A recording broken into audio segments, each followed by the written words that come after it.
Welcome from me, Nick Gowing, to the BBC World Debate from Burma. Until a few years ago, protesting monks and anti-government activists were routinely rounded up on these streets.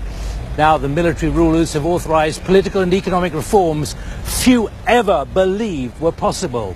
Opposition leader Aung San Suu Kyi is now in Parliament after 2 decades in prison or under house arrest. Civil society has come out of the shadows. Most international sanctions have been lifted. Investors are flocking here. But what new Burma is emerging?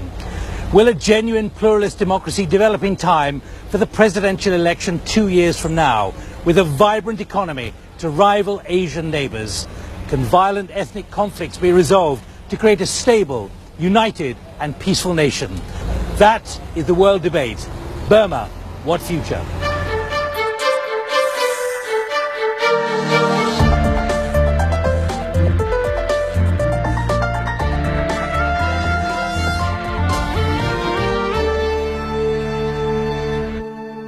Well, you join us at the World Economic Forum in Naypyidaw, which is the capital of Burma. It's the first gathering of international business and political leaders to discuss the country's future. We're delighted to be joined by an extraordinary panel. Aung San Suu Kyi, democracy icon, former prisoner, Nobel laureate, member of parliament, chairman of the National League for Democracy, the main opposition party in the country. Thein, Union Minister in overall charge of economic affairs. He is described as the driving figure for reforms. He was Commander-in-Chief of the Navy. He now serves in President Thein Sein's office and is described as probably the closest minister to the president's thinking. Aung is a former prisoner. She spent 11 years in jail for distributing political statements, 9 of those years in solitary confinement. US Secretary of State Hillary Clinton named her International Woman of Courage last year as one of those watering the seeds of democracy. She remains an activist and co-founded the Yangon School of Political Science. Ladies and gentlemen, our World Debate panel.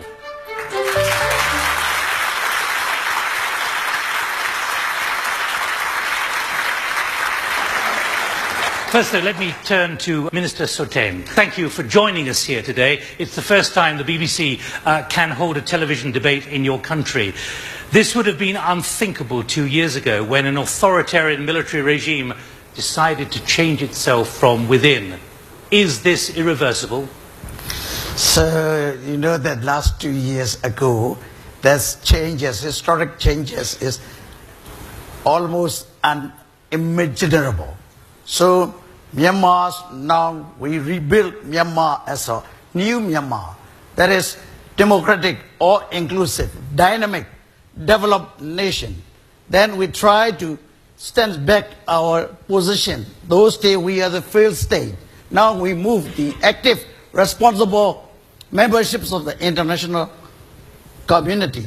Another thing is what my respectable elder sister said last 20 years back. Freedom from fear. Now we are freedom of expression, freedom of association. And another thing is freedom of media. So that is irreversible. Aung San Suu Kyi, is it irreversible in your view? I would like you to ask a different sort of question.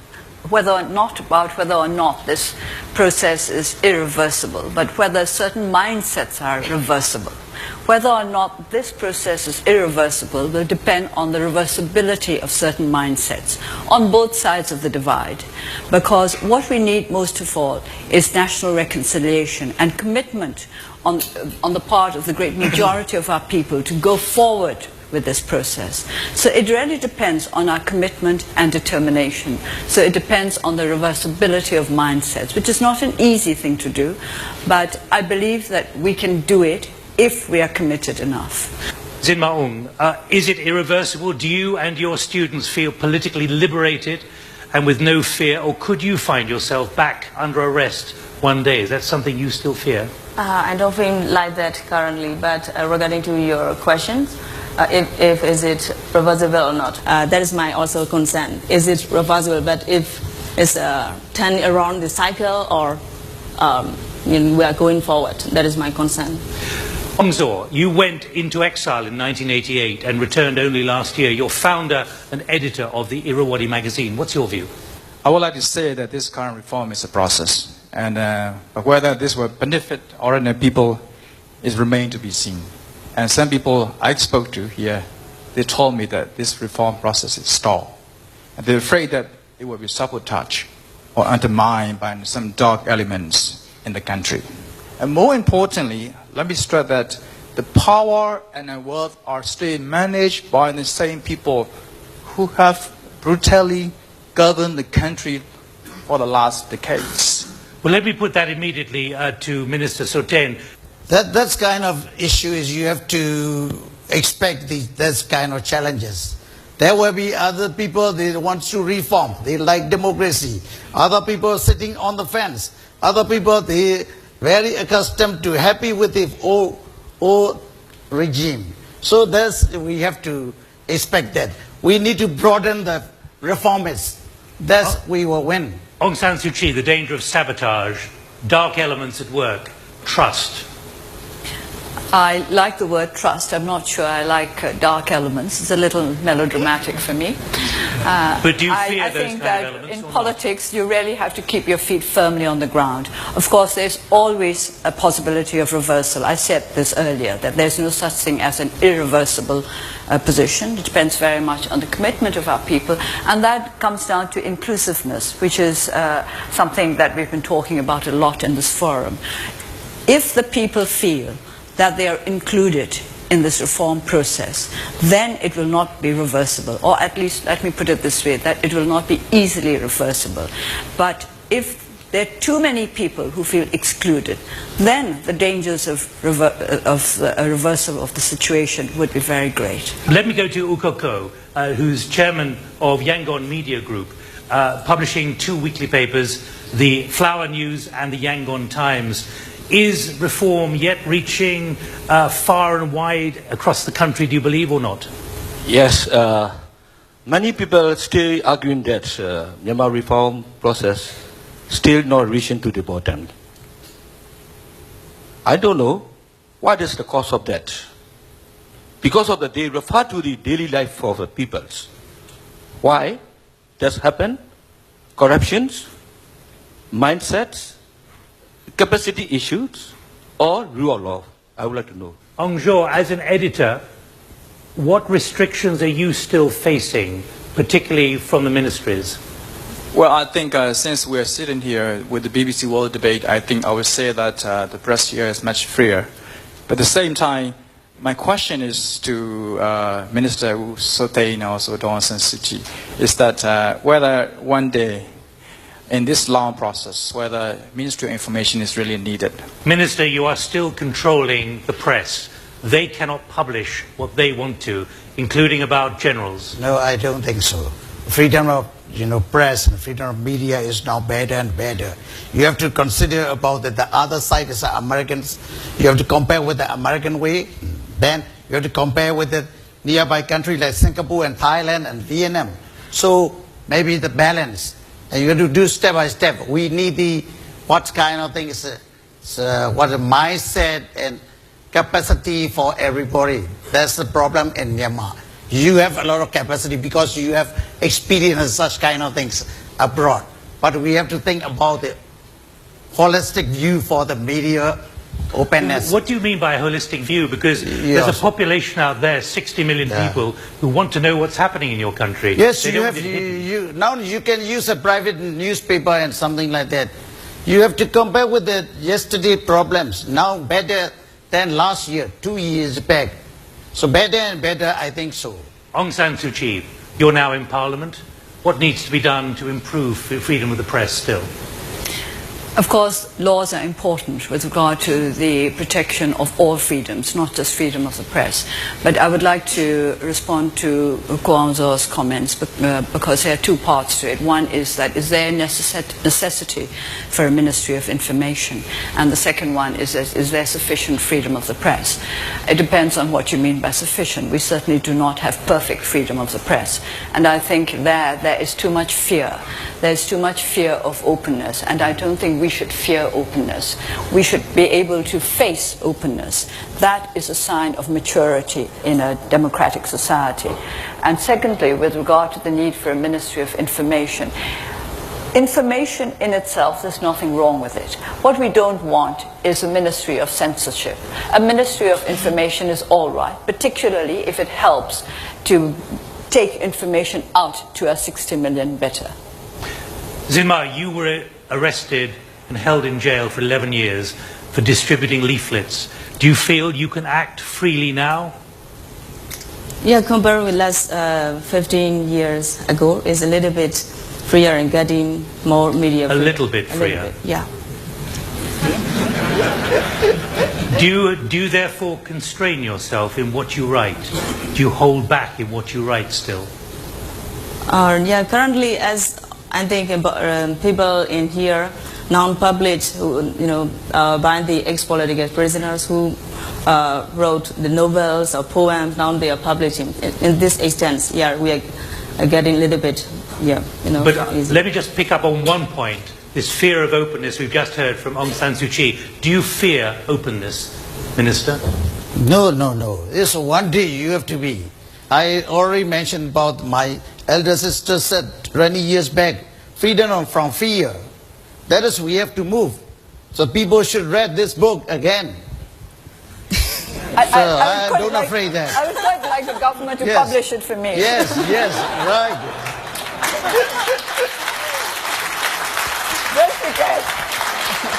Let's move on to a very critical issue about the role of the military in a new democracy. We've had a tweet from Yahan Kadar in Binor in India. If you believe in democracy, then you have to remove the military, you in other words. Minister Thein, the military of 350,000 has dominated every aspect of public life in Burma for 50 years. Is it really ready? Is it really ready to release its undemocratic stranglehold in Parliament that means it can still block reforms and changes? What you said is absolutely correct. But the conditions, about 20 years back, everything is doing by the military people. They thought that they can do everything. So now change, democratic government. The way you have to, abrupt change is not good for the country. So gradual change, what you have said, gradually, my point of view is gradually change. But how gradually? How rapidly? How gradually? How slowly? It depends on the parliament speaker. Yeah, our guest. I think I look upon this as an evasion of responsibility. Now, I do not believe in evasion of responsibility. But you were seen at Armed Forces Day very openly sitting alongside the chiefs of staff in the military, Aung San Suu Kyi. What's your view about the future role? Because the President has said they will still have a special place in the future of the country. I want the military to have a special place in the hearts of our people. And that is to say, I want a military that is professional and that is honorable and that is there to defend our nation and our people. And this is the kind of army my father anticipated when he founded it back in the early 1940s. Can it be changed after what's happened? Of course. I believe that change is always possible, provided we are serious about it and we are sincere about it. And I do believe that the great majority of our soldiers love our country. But like the rest of us, I don't think patriotism is a reserve of any particular organization or any sector of the public. I think it belongs to all of us.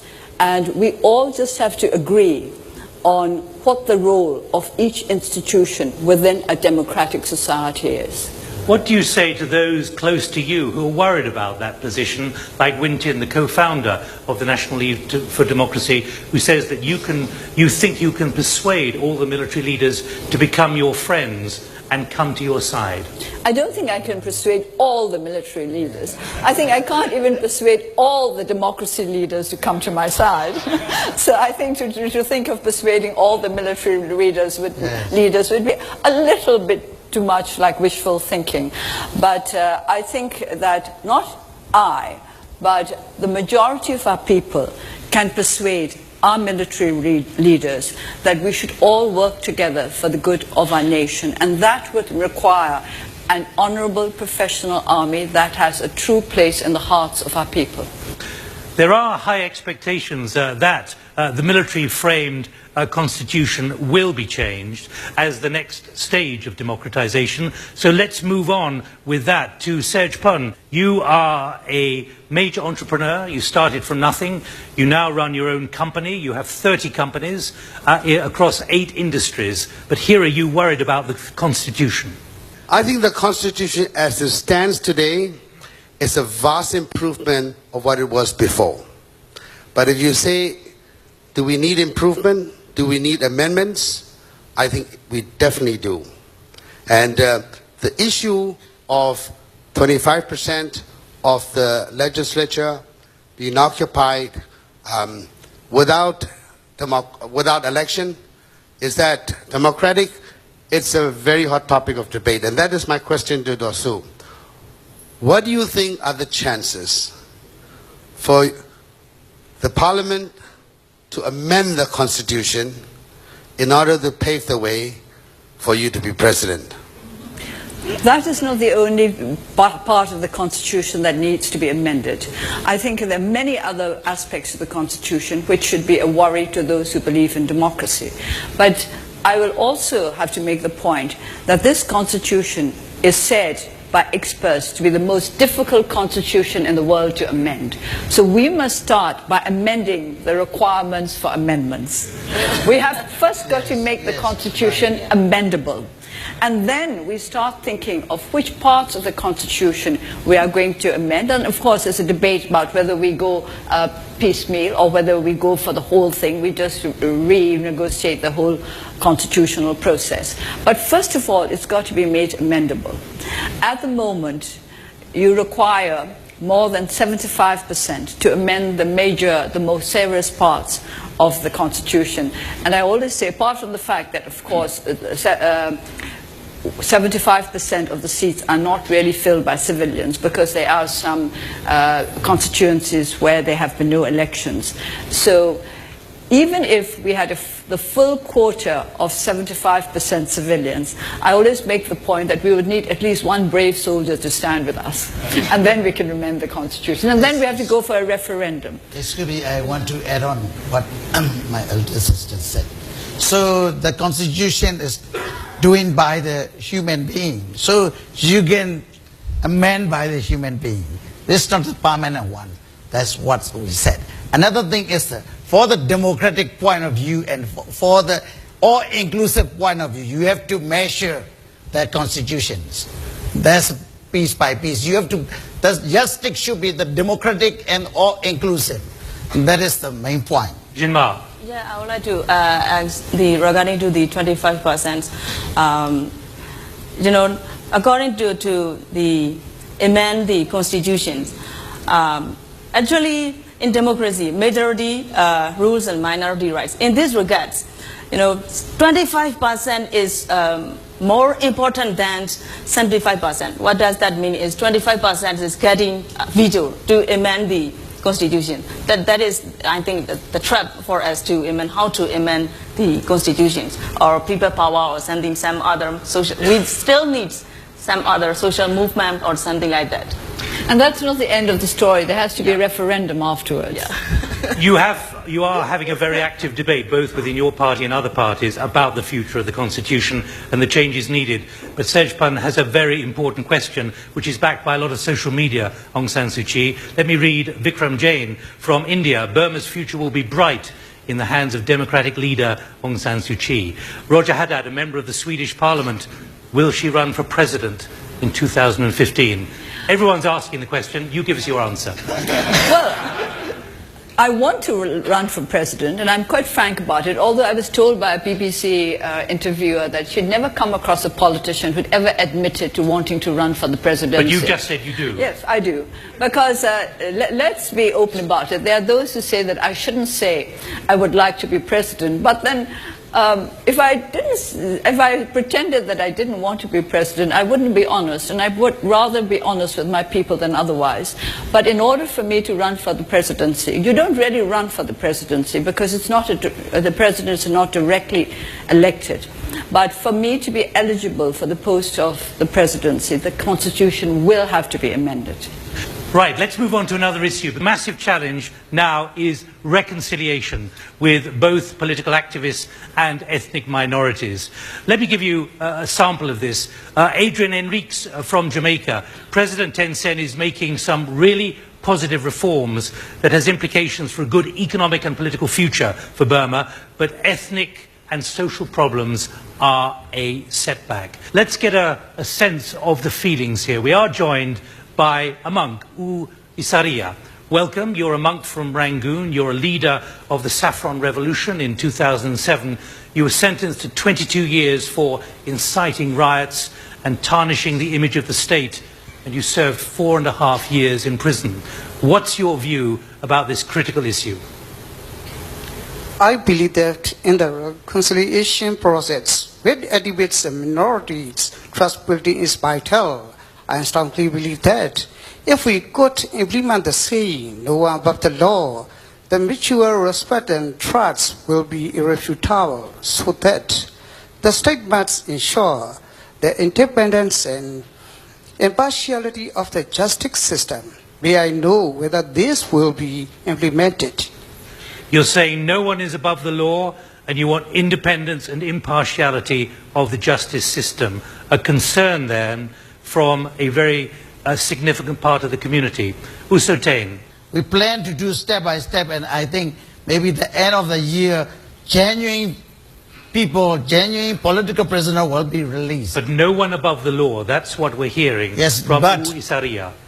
Other things, the former government is doing such kind of things, what the CRO said.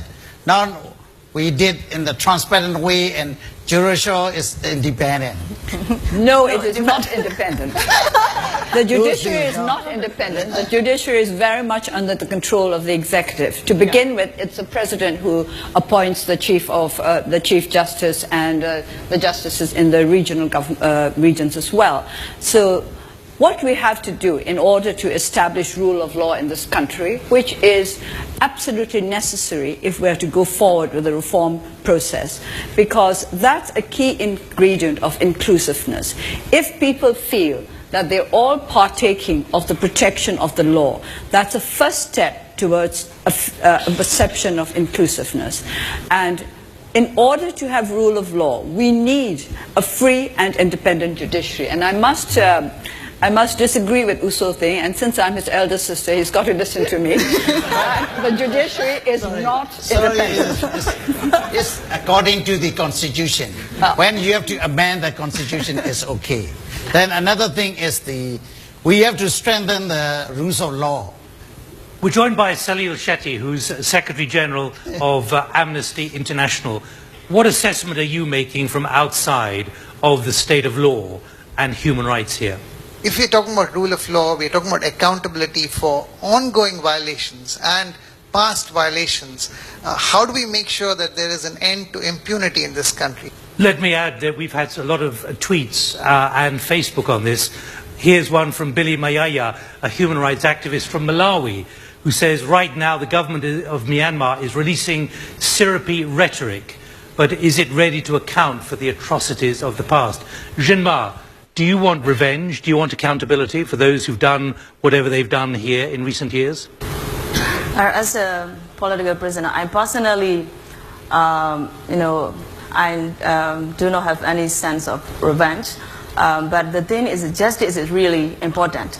What we would like to show for the next generation, what was really happening in the past is our history. So that is, what I would like to highlight and promote for our next generation. Where could this now go?